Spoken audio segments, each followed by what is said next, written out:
From what Trapper home at Swama, a brass set TETE MMOFRA online TV, KASI3BO kakra wie nsaka no. Yɛde nsɛm no nyinaa ne nkyemu ebremo. Na uhyia odifo Samuel na wadanase. Ise ono na awiabre ne prayer and counseling center no asum ma KASI3BO no yɛde brewo. Ebia na eyo abrabom wo hawo. Emu bia sɛ yesikasɛm adwuma de, aware mu de, akwantuo mu de,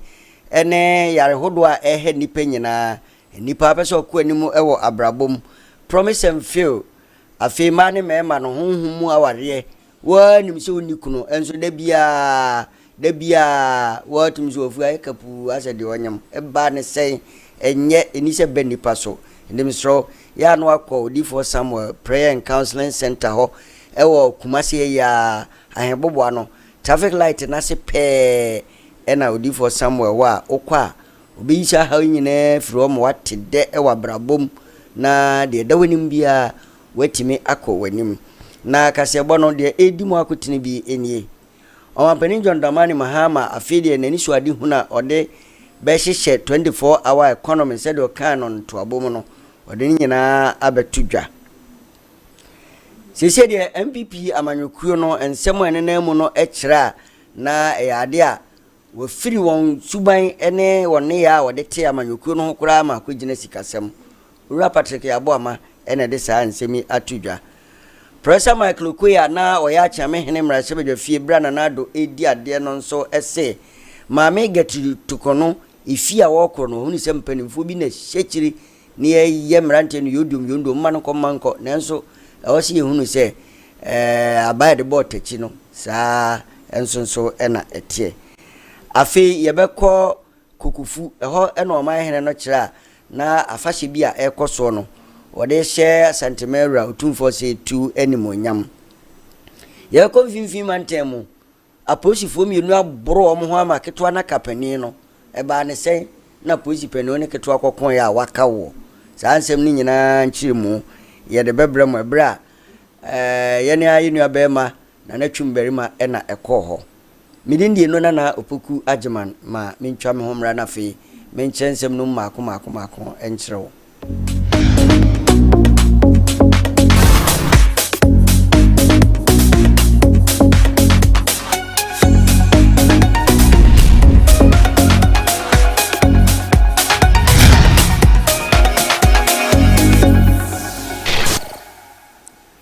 Afi ensem no nkyeremu na edidi suei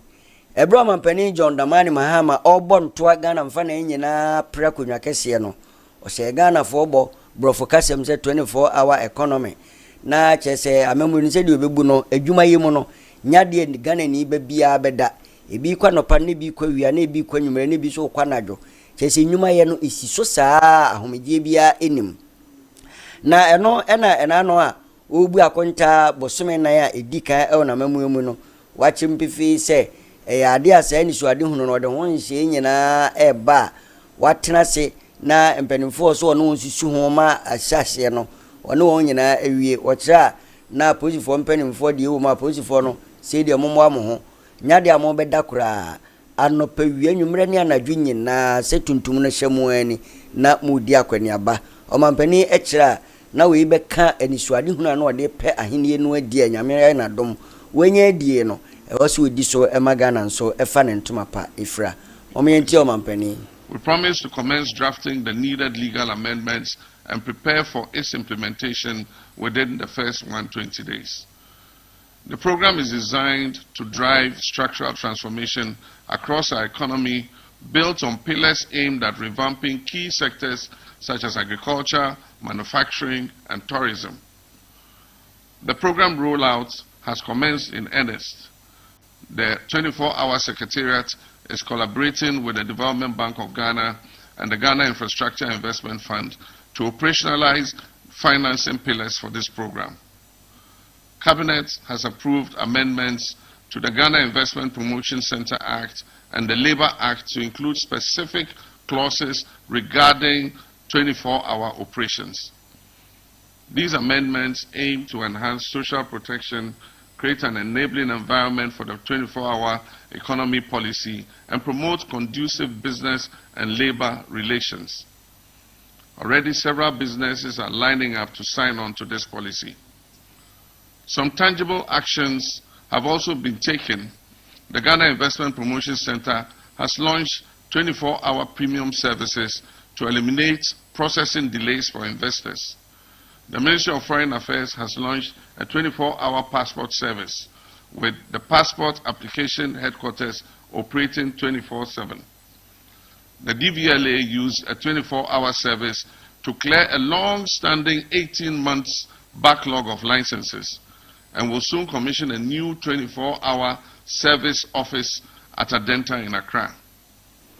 The youth and Ononyamfo Patrick Yaboama ono e na wokọ nkran a okan koi central oye mrasebedwani wo ho na oye MPP ni wo de atodwa se de MPP amanyokuo no wo hwe nima a ekoso wo mu no a e kyese ni so ade hunu pa wo mde te amanyokuo no omo ye afiri ho wo kya no mama ne kora afize sisi de akogina sika wotimi wakame ntokwa ene ebufu sama nima ensem fata nko a na ekoso amanyokuo mu a odwene ho a wonte ase opate obi a omua na obia yese nani atepreko na onim kasenti obia sori ade oka ena opese oka owura yi kiremu a na saade ne se wo mu anya ide a ene wonka hunu so obetene kiri saa mandi si ade ade saa owura Patrick Yaboama na nsem tem ho a kumasi dwakese ne fa baabi ehye mpo no oba nan ba kumasi emfa ho se wo ye mrasebedwani wonkran na oba betu ni botom ede boa adwadifo a won ho akire won moma yenti se de Ononyamfo Patrick Yaboama no no a o kire nsem no ni papa ono wuska ono bitima isi no ye mfa nye party yes obi betima iskeni obi betimi aye hiani sabi Professor Dubo ahe no sabi no university professor President Kufo obe president no nye millionaire sabi the President Kufado no nye millionaire Dr. Baumia candidate no nye but the party no I talk about the Yesusum Tower here. We have a call to duty. Say yedi Yesusum yesika de ahu odin be tiny panachi. Because you believe say the person is going to work in tandem with the values and principles of the party, of course, based on our philosophy. So what must say? Inti I'm saying there's been a shift in Sibiane loyal, dedicated Obenfo Michael Kweya waye mrasebedwani pen ewo dome kwabenya abatompesua na ewo nkran no na dankwa edi ade ne prekon ne mpre no nyina nso na no ye achiame hene ewo mrasebedwafie wode atodwa se ade bia ekoso anipa bi pese chenchena atemuafo pani eye mame geturaraba isaba saki tokonu omo pam no ya emfamra kwa so wo no nani so no ade hadwen pa wocha na wahu se sisi tumi no akodi NDC fo ho no ene wo mo mpanimfo bi ahyeda hyekire no opie nkuma ne se monya ne sa na enkosi hwe nanso se onipa bia okai na hunu se odo nsaba akohwe oyonko so a de aka ni nyina hwe wo so a ne se ne nti omu hunu se de enye nra no saa na ene enye nyese du obi so de ana eye enti wo mo hwe yie ewo de wo mo ye efa atemuafo pani pamo a wo pam no no eho because the majority and then thereafter there is no appeal. The matter is closed. The matter is closed. I mean,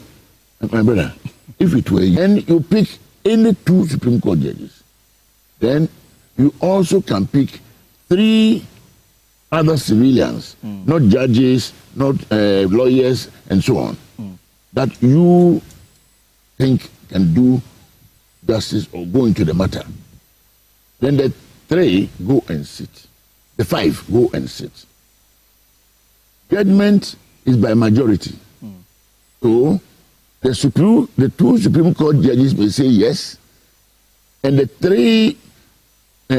civilians must hold. Right. Because it's a majority. And then thereafter, there is no appeal. The matter is closed. The matter is closed. I mean,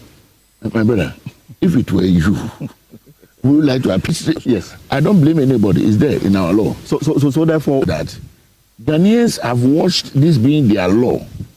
for so long. And some people who today are criticizing the system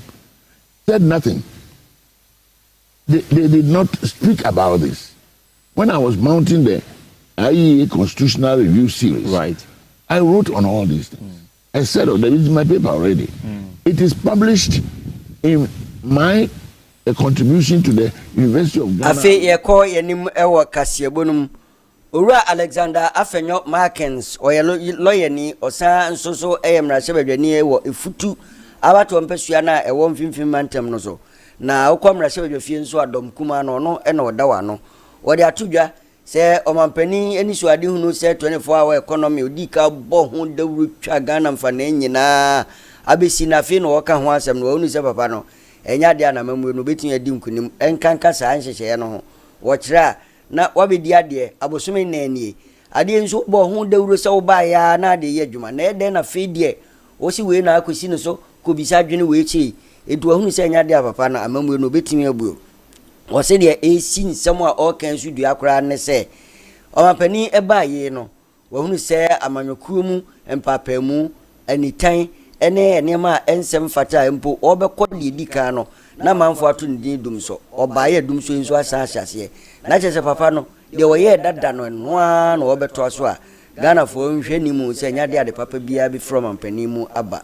mama yentie Alexander Afenyo Markins. From light to darkness.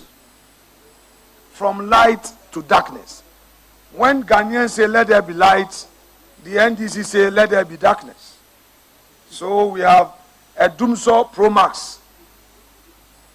Darkness, darkness, darkness. Mr. President promised to fix Ghana's energy crisis. He accused his predecessor of failure. Although NPP came to meet Dumso and fixed the Dumso, yet during the campaign, Mr. President and his party rather accused NPP of not keeping the light on. But let's all be honest with ourselves. The last 120 days, we have seen persistent power outages, low voltage, and silence in the face of national inconvenience. Not a single moment,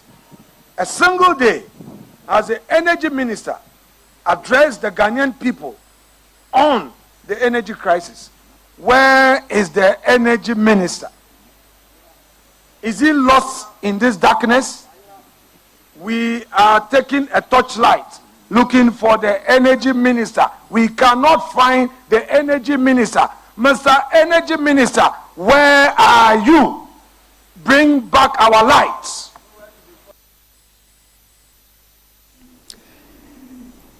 Ensembia ne nam mframamu na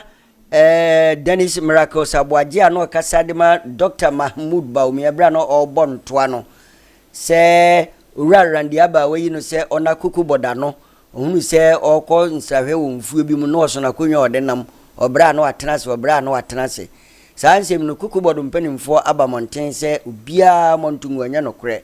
wo kira na urarandi abi oyobia ne ho ode no timi nante koba bebia se de opanintie ma se wo konsahwe nkofo mfuo mu na fe na wo so na konwa no du bebia na watenase nea woda won kasa dwumakuo no ano ura Jerome Sam Jerome ena obaya obecheche nsem im se ensem a ura Dennis Miracles Abwaje edenam no eya trosem mu bia nsososo na emfa mpuntu bia emre oman enkanka ebra o kasa dia fa Dr. Randy Abehu. I think it is very important for us to set the record straight. Let me say that the chief executive is never noted for that. And there's no single place that we've been that the chief executive had to carry chair from Accra to, the destination where you're going to meet farmers. Because look, you're going to meet farmers who most are in the rural communities. What message would you be sending across? Should you carry a chair from your office and then you go, you put it there and you sit on? You are setting a certain signal of communications that the people even do not deserve you coming to them. But these are people the chief executive had decided to work with. because the farmers make up cocoa board. Their input, the production, everything that we've been seeing, these are the hard works of the farmers. So why would he want to be treated quite differently? Yesterday, we were at Asinfosu, and if you people, so I think you will see it in the media, it was raining, but the chief executive decided to be in the range with the people. Most of the farmers were under the tent and all that, but he was in the rain because he has been appointed to serve the people. He has been appointed to make sure that it takes cocoa board from its current predicament, where we find ourselves now. It should take cocoa board out of it. And if you are taking cocoa board out of it, you cannot do it in vacuum. You do it together with what? With the farmers, because it's going to be these farmers who are going to help you take you out of the situation that we do find ourselves. So why on earth would anybody in a type of Dr. Randiabe say that I'm going to, lord over the farmers and all that? That is never the case. And you can go around the 6 regions that we've been to, because we left with only 1 region that you've not been to. Go around with your cameras, interview people, and find out if we even carry the plastic chair to the place. Best and our community and a breachable, we are seeing in our Romans of Penimpa, Pope Francis or Dia, one sorry. Na said there was on a mu amemu and she said etiano. A cobasa no, I also just feel now community cuisine me and sasso. Na we for a beshe a somonomo. And no, Anna. Obobo nipa bi na empo na Ghana ni de hye pa ra cardinal apia texen eka ho se won to aba be na nsa na oto de edika no na se de won hye no so etie no gesen sacha bi eba wiem a eye wisi fita ipia na chese nipa na ya bo di na udi kan se wo e na ye hwe ni mu se wisi ye nhira de bi si uso no waye Romans of Penny na oto ye no de edika no tuntun na ba nti onyina botugui afi no nyina esi wontra se ena wo kwani mpiri no so no pagya wani hwe wiem a wo hwe awurade no anse nche ne a wode beba ensenche no na apie aye wisi fita na wisi no ma na homene so ano American ni bi na akosi ne so a meka say de American ni ba ena wabeye pope e de ama Roma asore no ene ewiase nyina opanyi din de Robert Prevost Francis ono enes of Penny as abria make say we no a wono ena obeye of Penny a otoso ewo Roma esumnum wadi mfie aduosia enkono na wowo no ewo afiapem ahankono ene na duonum enum 1955 a na wofo ba ko ye Spain ena ba konsonso eye Italy ni a wasefo no eye France fo ne sane ntino na Roma of Penny obe no oba bishim na adwuma wadi kan ye free nkola abremu a se woye ne sofo be mfie du na wasom ewo mu wahunu emu nhye ene emu amamre nyina no wasa abekura mu meka say de se yenya ebo odin sa pa odin da woso na ye of Penny Robert Prevost Francis no enya de a obede se bio na emum na sofo din e de ama no ani Pope Leo the 14th na chese Pope Leo no de wakwaba otoso edunan emom ohwe Roma asofo no ene wanhyehyie nu as of Penny sa no we na be de otoso nu edusian so 267th Pope ewo wiase enyina na we ye enikasem a aba e de ama Roma asore no ene wiase nyina as of Penny sa a otimi tufo menhye no ne ade egina ewo wiase mfa na enyina no onyame asan yi no obra awurade na senche ne wisi fita ehire wiem etufa no so a echese ampa we ene makoa meyi no. Pope Leo the 14th.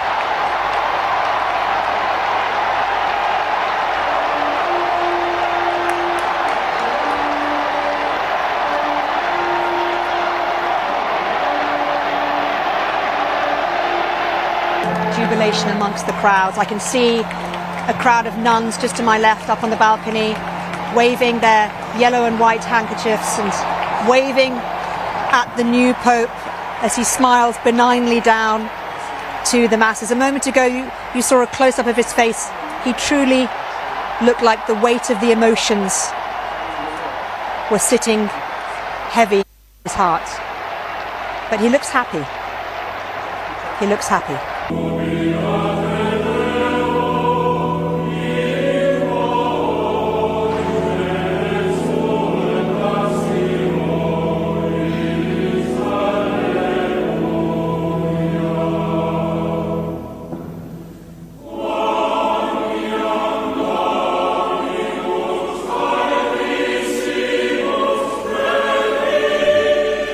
Yes,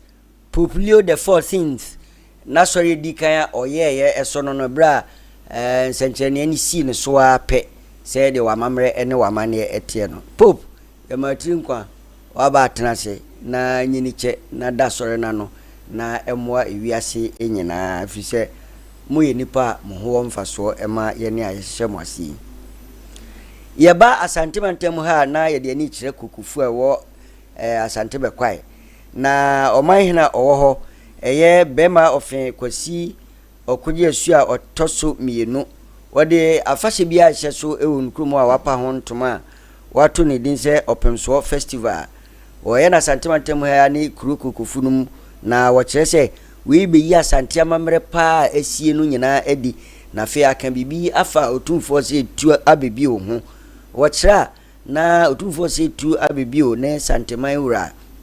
wo se da ne ho abakosem enyere mfra santeman enum ene Ghana emfa na enyina no munti ena wa hye se adwumedie yi a odeba na amanfo ehunu enepa eno nsonso ewo ho moma yenko na yenkutie eye omanhene na bema ofen kwasi okogie asuo eno achi no nso eye utumfo asiakwa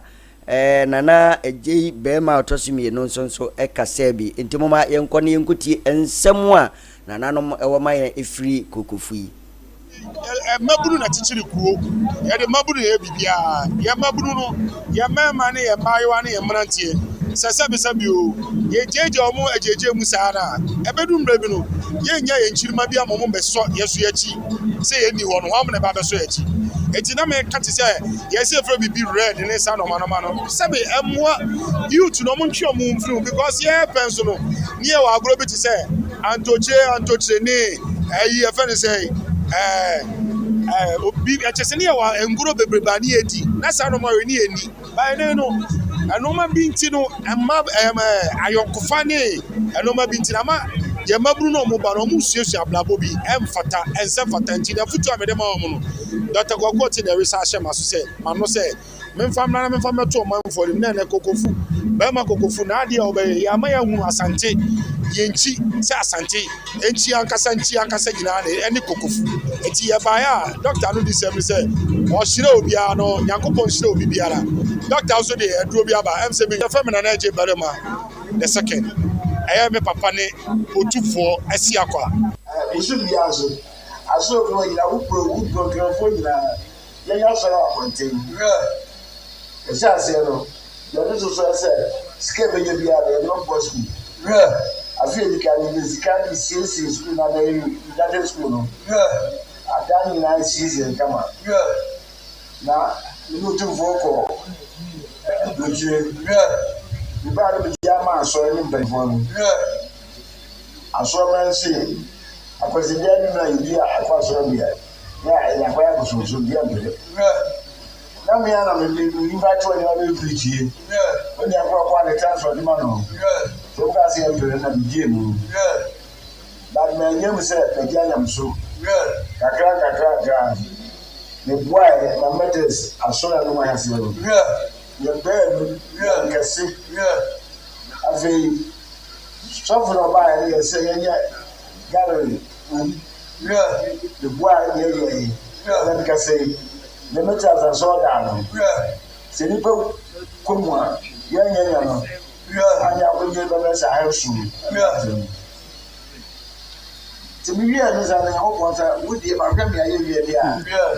afe yadmirikatente eko mfimfin mantemu mankasi mpe eho ena posifo mienu aboro omo ho ama baako aka baako aso ne awaka aso no eye Lance Corporal Kennedy ba ono ena waka Inspector Gati na se ensem no ekoba yenie na Kennedy ejina beria baabi a wabo pampim ɛna police panin so wɔte ne ka mu a obetwam na si weminu dada no wemi ne ntɔkwaw si wɔno nso wɔpunu bro ɛna wɔbaw sɛsɛn o nsɛm yi nyinaa no yɛnsɛ ntwoni na natwum barima ɛna yɛma no kɔ wurawura mu a okosi na nakɔdwo asare so na nakɔdwo asare akyire mu ɛde kyerɛɛ moma yɛntie senti a Lance Corporal Kennedy wugina beria na wadane Iron Mike Tyson ɛwɔ hɔ no ini ama hai beje so ya na pom de pen na me adomo na nso wada ma pese to nka free apam na udin pa de sei o je fa mi kojo asare yo owura asare wada ma asembe na si ɛwɔ apam me da se de si pa ne se yenuanom police form yenu na de abɔ ani a fofia ntota ba ko aka ba ko aso na de koba ni na ne se post ni a e friend Last Corporal Kennedy ba one ni nuanom police fo yi bi na se na da omudi omuduma no edu anyimra wo mo barrier checkpoint check drivers ne kakra na no na enene na nsa wo ko barrier ya wo mu nua ba ko a ono so ye post ni a ofri apam ebe abesia akọ winiba oduru ho no nyame ne nufri na onse uniform onu akuta ne car ena yenua police ni a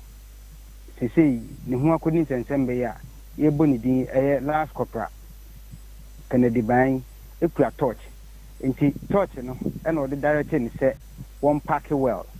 se na de bia police for ba ko a ye tate pa se pack well no enu wo ka bi kire yenua police ni a ono ye inspector gati enti odi torch ni fe nanim se one pack well no ena inspector see form no se adenti na wo de torch aden atomani ka eno so e chel se pack well eno na ankofa me entiase ama we na we omumienu na ombufu ya we ka na we yaka na na police form wo ho no stress wo muntwaso aho ena inspector ikoyi ni card se oye police inspector na je se ade a onu so ye police ni nti opese o kire se onu ye inspector ena Kennedy Last Corporal intina kwa se ontia se Last Corporal ko instruct inspector se one pack well ena ja omo ye no se munja wo bufu mu omo de boy ni kriki pia Kennedy ko ka inspector ya so na se na so ya wo de aso ye bohuru bi ade ti ase bon de yehu de ye koto n'anum a okan se gatu a afide na de aduna ni ene akonyan na wo mo ho ye police ho ni agava fo a bae be so mo na gam pata wo ma o mo de gati inspector e se ke mun ka kan ko mo ne be sen ko wini ba abaya sabia e ko pe ai pata fo dina so pampam na so na afi o mo de ko case ni ko wini ba divisional command e ko report wo e bana e ko wini ba de ko hu wini ba divisional commander no and o kire se ampa case na be to mani nemum sisi no wo mu ntimi ni entertainment bi kasubo mu sanse fe na wo mo ba be yi asem no hwehwem ehun di akofa saa asompa no e de baaye nti se wu bisa na saa ene e wo wini ba ene ni project na inspector so wo nya dunia enye no anso odi kani ukrata ya te na Last Corporal hu se o ye police penia e bia on hawo na wo fiti ya na wo bi akra bi ya ka se na se ona akoto twede kania na bibi e ko fa se ba eno aposifo ubi ta police penia wo mo hihie mu no o se sa na isi ana je tene se na o se police atade bibi e dance se o ye inspector en kamini ni se Last Corporal ene ne be punto kwa but as a fully by a crowd before answer what better than who the address or your inspector so I get ya and to kana kwenti ane dia ngona ne ho adi ya shi ni bia no oda ne ho adi and what better than who the say or your inspector wo yi ni ID card address or your police inspector and so na asuni akan wi na wono so Last Corporal andi say wonye police ni mpo no ye civilian na se BBC na twitwitwitira ya no ya kana na wo se bia na unia inspector bia na ho den ken Last Corporal isan se wo bo party a me so de se ye bo party nya de a obetena se nipa ne mbo sa enti ni be bi a nso sa be so mu a obetena wiki no eno no na so ya ekoto n'anum a ene ode o kan si su abeti o kwaka so yi mimi sise o ma da suba mboni edi o mu mienu nyina ndi za asem we no mi ye betro se dieti te posifo na beka te so be kokoto die no wadaroma ya na ema ya so nsi ho matimi ne bema National Disaster Management Organization a yitwani abrofu kasem ekanon nadmu mpanimfo wasantewantem a abo amane a kire wona wa ha se wobesro wona ebra usutobre ayiniti no bie ni huni gata hodo mu aye ma no se timu dodo mantemo ahodo emfie no na fe ye prapra ho wo kira se ekobasa manfo eja efi nyina na aboa no a eni nsuo ni yiri tripe eno na ya na kofa usuyire ba afi yare ahodo a tranye yimpo a na ayemutuo ene ofie yare cholera ensonso atoaso no opani abedi akire opani no abedi akire uracha sopon ena ede self to semi ema ya o kire se so bia ene hu yi na saa oyi ni ankoto yen ebra yen sentro ni na na twumberima ebopini no mede ma oman ma ne omanfo nyina ne yetiawa ebra bi atwam ya na enipa ehunu se nadmo yadwuma ne se atorenchem esia na yakọ ni akoye nipa emwa anase adoye enne saa ensemon yempanyifo ana mepanyina amene ne wasante mantam ose saa ensem no nya no na ode ye adwuma nadmo eye prevention base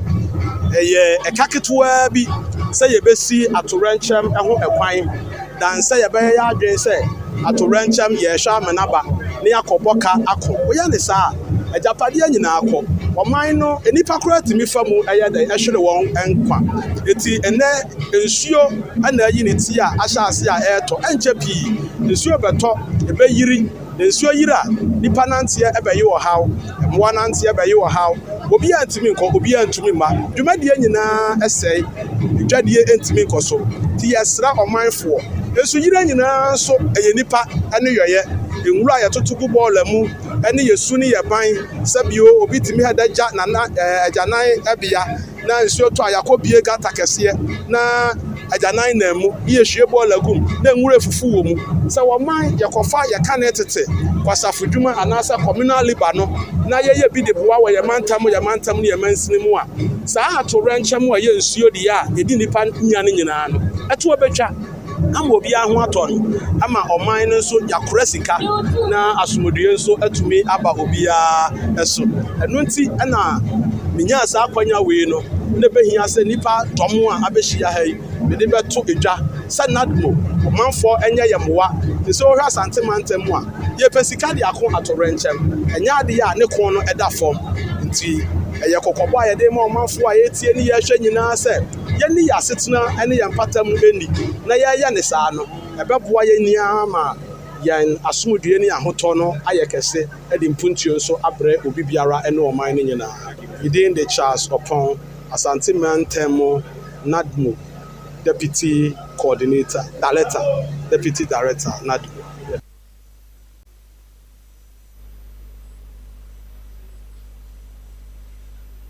ewie promto breakers ye boy nsa kan ni nyina ewie ni ye de aseda emamu nyina semunya adaje itie na mohwe yen mo am ofie ne amanone nyina enwafo nyina nso ye de ma sesem bo hye e de ma me enuna na opoku ajema na mekenkan e de ma mo wiabre meka ubiu se kase bo no ba ne ye odepe na onim se ye odifo Samuel prayer and counseling center ne so yemu ma ye de brewo won numbers no egu afidie na se ohaw bi e de wanim e wa brabom kwa opeso ko wanim wa brabom bia adwuma mu nsem ahenie mu de court nsensem afi gina ho na meba promise and fail eno nso enye aware mu hawa hodo obu okra aware no tai yo wanye bi awie nanso hawa wachire no afi wo yakure no ho aka se yi mi hunu ya nka ma nim suja nanso suja de enye aware na na yenti hwehwem ma ware ni nyina obi nso wanya bi kura eno no eye honhum ede eti ya hye nanso nako Odifo Samuel Prayer and Counseling Center na no so onhwe ma promotion ahodo mo amoye minds adwuma mo sika wo mu fie na nso mo nenam so koba na mo praso de gold ye praso de bi asie mo kope mo nananom na de share ho se mo mfa mobra entunya kwa Odifo ho a no wa chiro na kwan kakra bi wo de blade kura dwira ho a obense PSA shen eda no fie ho asesa mo mpewe na mo pede tuma yenyina fie ni nche Odifo Samuel Prayer and Counseling Center ewo Kumase ahembobo ano traffic light na se pe ejaba family house na saa wo ha nyina eto entwa ene na mafidie na se indifa bio na ya waye eho ejuma momia mfrey 0245 479724 0245 479724 ena 050 615 7020 050 615 7020 mama yemfa munsie ya onyame ya dom edadwa danso premtobre dumienu ekosi donkusi ya enombe hia e TETE MMOFRA online KASI3BO krojin yiso makramo